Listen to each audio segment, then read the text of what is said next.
Hello, അസ്സാം വലൈക്കും. ഇന്ന് ഞാൻ നിങ്ങൾക്ക് വേണ്ടി തയ്യാറാക്കാൻ പോകുന്നത് വെളുത്തുള്ളി കഞ്ഞിയാണ്. ഇപ്പം നമ്മുടെ പ്രതിസന്ധി നേരിടുന്ന കോവിഡിന് ഇമ്മ്യൂൺ കൂട്ടാൻ പറ്റിയ വളരെ നല്ലൊരു റെസിപ്പിയാണ് വെളുത്തുള്ളി കഞ്ഞി. കുട്ടികൾക്കും പ്രായമായവർക്കും വെളുത്തുള്ളി വെറുതെ ചവച്ച് തിന്നാൻ ആർക്കും ഇഷ്ടപ്പെടില്ല. അപ്പോൾ അത് കഞ്ഞിയാക്കി നോക്കിയാലോ? നല്ല ടേസ്റ്റാണ്, എല്ലാവർക്കും ഇഷ്ടപ്പെടുന്ന ഒരു റെസിപ്പിയാണിത്. അപ്പം നമുക്ക് എങ്ങനെ അത് തയ്യാറാക്കാൻ നോക്കാം. അതിനുവേണ്ടി ഞാനിവിടെ എടുത്തിരിക്കുന്നത് 1 കപ്പ് പൊടിയരിയാണ്, നല്ല വാഷ് ചെയ്തത്. പിന്നെ 1 ടീസ്പൂൺ ഉഴുന്നുപരിപ്പ് എടുത്തിട്ടുണ്ട്, 1/2 ടീസ്പൂൺ ഉലുവ എടുത്ത്,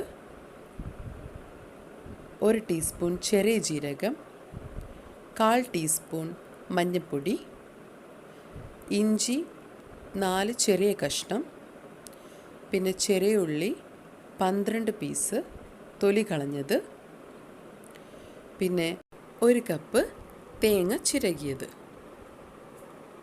25 പീസ് വെളുത്തുള്ളി തൊലി കളഞ്ഞത്. ഇതാണ് നമ്മുടെ മെയിൻ ഇൻഗ്രീഡിയൻറ്റ്. പിന്നെ ഉപ്പ് ആവശ്യത്തിന്, വെള്ളം 8 കപ്പാണ് ഞാനിവിടെ എടുത്തിരിക്കുന്നത്. പിന്നെ ഓരോരുത്തരുടെ ഇഷ്ടമനുസരിച്ച് വെള്ളം കൂട്ടാം. ഇനി നമുക്ക് ഒരു പ്രഷർ കുക്കർ എടുക്കാം. പ്രഷർ കുക്കർ എടുത്തിട്ട് നമുക്ക് ഈ അരിയും ഉലുവയും ഉഴുന്നും ഇഞ്ചിയും വെളുത്തുള്ളിയും എല്ലാം കൂടെ നമുക്ക് വേവിച്ചെടുക്കാം. അപ്പം നമുക്കതിലേക്ക് പൊടിയരി ഇട്ട് കൊടുക്കാം.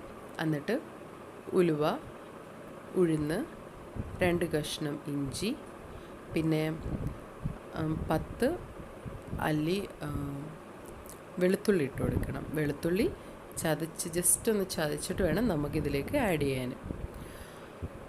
എന്നിട്ട് നമുക്ക് വെള്ളം ഒഴിച്ചു കൊടുക്കണം. വെള്ളം ഓരോരുത്തരുടെ ഇഷ്ടമനുസരിച്ച് കൂട്ടിയും കുറയ്ക്കുകയൊക്കെ ചെയ്യാം.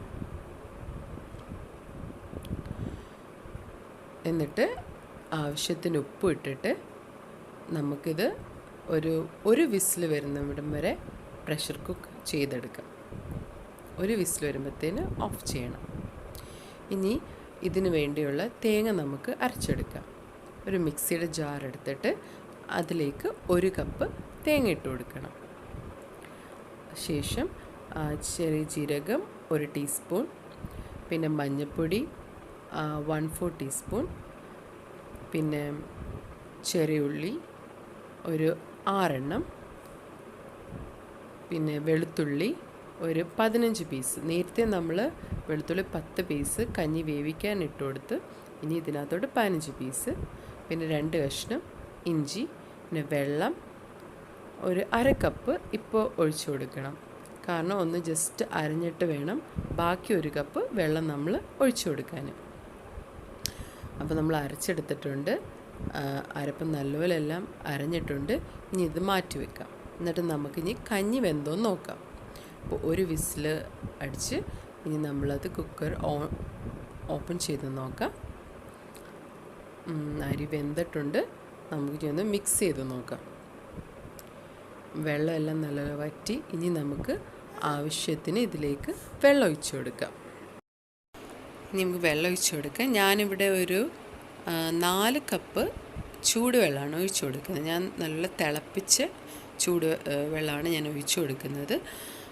എനിക്ക് ആ ഒരു കൺസിസ്റ്റൻസി മതി. പിന്നെ നിങ്ങളുടെ ഇഷ്ടത്തിനനുസരിച്ച് കൺസിസ്റ്റൻസി കൂട്ടിയും കുറയ്ക്കുകയൊക്കെ ചെയ്യാം. എന്നിട്ട് ഞാൻ നല്ലപോലെ ഒന്ന് മിക്സ് ചെയ്ത് കൊടുക്കുകയാണ്. നല്ലപോലെ മിക്സ് ചെയ്യണം. മിക്സ് ചെയ്തിട്ട് നമുക്ക് സ്റ്റൗ ഓണാക്കാം. എന്നിട്ട് അരപ്പ് ഒഴിച്ചു കൊടുക്കാം. ഇതാണ് അരച്ച് വെച്ച അരപ്പ്. അത് നമുക്ക് കഞ്ഞിയിലേക്ക് ഒഴിച്ചു കൊടുക്കാം. ഇത് ഞാനൊരു ഈ തേങ്ങയുടെ കൂട്ടിലേക്ക് ഞാനൊരു 1.5 കപ്പ് വെള്ളം ഒഴിച്ചു കൊടുത്തിട്ടുണ്ട്. എന്നിട്ടാണ് ആദ്യം ഞാൻ കുറച്ച് 1/2 കപ്പ് വെള്ളം യൂസ് ചെയ്താണ് ഇത് അരച്ചെടുത്തേക്കുന്നത്. പിന്നെ കുറച്ച് 1 കപ്പ് വെള്ളം കൂടെ ഞാൻ ഒഴിച്ചു കൊടുത്തിട്ടുണ്ട്. ഇത് ഒരു ചെറിയ ഫ്ലെയിമിൽ വേണം ഈ അരപ്പും പൊടിയേരിയും എല്ലാം കൂടെ ഒന്ന് വരണം. തിളയ്ക്കരുത്, ഒന്ന് പതഞ്ഞാൽ മതി. തിളയ്ക്കുന്നതിന് മുമ്പ് നിങ്ങളിത് ഓഫ് ചെയ്യണം. അപ്പോൾ നല്ലപോലെ ഒന്ന് കഞ്ഞിയൊന്ന് നല്ലപോലെ വരുമ്പോഴത്തേന് നമുക്ക് ഒരു ചട്ടിയിൽ താളിക്കാൻ വെക്കാം. ചട്ടി ചൂടായിട്ടുണ്ട്. ചൂടായിട്ടതിന് ശേഷം നമുക്ക് 2 ടേബിൾ സ്പൂൺ നെയ്യ് ഒഴിച്ച് കൊടുക്കാം. നെയ്യ് ചൂടായതിന് ശേഷം നമുക്ക് ഞാൻ അരിഞ്ഞു വെച്ചിരിക്കുന്ന ചെറിയ ഉള്ളി, ഒരു 6 പീസ് ചെറിയ ഉള്ളി നേരത്തെ മാറ്റി വെച്ചിട്ടുണ്ടായിരുന്നു, അത് ചെറിയ കഷ്ണങ്ങളായി അരിഞ്ഞിട്ടുണ്ടായിരുന്നു. അത് നമുക്ക് ഇതിലേക്ക് ഇട്ട് കൊടുക്കാം. അത് നല്ലപോലെ ഫ്രൈ ആയിട്ട് വേണം, നല്ലോണം ഇളക്കി കൊടുക്കണം. നല്ലപോലെ ഫ്രൈ ആയിട്ട് ഒരു ബ്രൗൺ കളറാകുമ്പോഴത്തേന് നമുക്ക് അതിൽ നിന്ന് മാറ്റാം. ചെറിയുള്ളി നല്ലപോലെ മുരിഞ്ഞൊക്കെ വന്നിട്ടുണ്ട്. ഇനി നമുക്ക് ഇത് ഓഫ് ചെയ്തിട്ട് ഇതിൽ നിന്ന് മാറ്റാം. അപ്പോൾ നമ്മൾ കഞ്ഞി തിളച്ച് വരാറായിട്ടുണ്ട്. ഞാൻ ജസ്റ്റ് ഒന്ന് ഉപ്പ് നോക്കട്ടെ. ഉപ്പ് സ്വല്പം കുറവാണ്. അപ്പം ഞാനിനി ഒരു ടീസ്പൂൺ ഇല്ല ഒരു ടീസ്പൂൺ ഉപ്പും കൂടെ കഞ്ഞിയിലേക്ക് ഇട്ട് കൊടുക്കട്ടെ. എന്നിട്ടത് നല്ലപോലെ ഒന്ന് മിക്സ് ചെയ്യാം. കഞ്ഞിയിൽ പതയൊക്കെ വരാൻ തുടങ്ങിയിട്ടുണ്ട്. അപ്പം നമുക്ക് ജസ്റ്റ് ഒന്ന് ഇളകി കൊടുത്തിട്ട് ഓഫ് ചെയ്യാം. ഞാൻ ഓഫ് ചെയ്തായിരുന്നു. ഇനി നമുക്ക് ഈ ചെറിയുള്ളി താളിച്ച് വെച്ചതൊക്കെ നമുക്ക് ഇതിലേക്ക് ഇട്ട് കൊടുക്കാം. എന്നിട്ട് നല്ലോണം മിക്സ് ചെയ്യാം. നല്ല മണമൊക്കെ വരുന്നുണ്ട്, നല്ല ടേസ്റ്റുമാണ്. കാണുന്ന പോലെ തന്നെ നല്ല ടേസ്റ്റുമാണ്, നല്ല മണമൊക്കെ നെയ്യിൻ്റെയൊക്കെ നല്ല മണം വരുന്നുണ്ട്. അപ്പോൾ അത് റെഡി ആയിട്ടുണ്ട്. അപ്പം നമുക്ക് ഒരു സെർവിങ് ഡിഷിലേക്ക് മാറ്റാം. നിങ്ങളത് ഉണ്ടാക്കി നോക്കണം, നല്ല ടേസ്റ്റാണ്. നല്ല ടേസ്റ്റ് മാത്രമല്ല, നല്ല ഹെൽത്തി ആയിട്ടൊരു റെസിപ്പിയാണ് ഈ വെളുത്തുള്ളി കഞ്ഞി. നിങ്ങൾ തീർച്ചയായിട്ടും വീട്ടിലിത് ട്രൈ ചെയ്യണം. കുട്ടികൾക്കും മുതിർന്നവർക്കും എല്ലാം കഴിക്കാൻ പറ്റിയൊരു റെസിപ്പിയാണിത്. സാധാരണ നമുക്ക് വെളുത്തുള്ളി വെറുതെ ചവച്ച് തിന്നാനൊന്നും ഇഷ്ടപ്പെടത്തില്ല, പക്ഷേ ഇത് കഞ്ഞിയാക്കി നോക്ക്, നല്ലൊരു ടേസ്റ്റാണ്. നമ്മൾ സാധാ കഞ്ഞി ഉണ്ടാക്കുന്നല്ലോ, പക്ഷേ വെളുത്തുള്ളി കൂടുതൽ ഇതിനകത്ത് ഇടണം.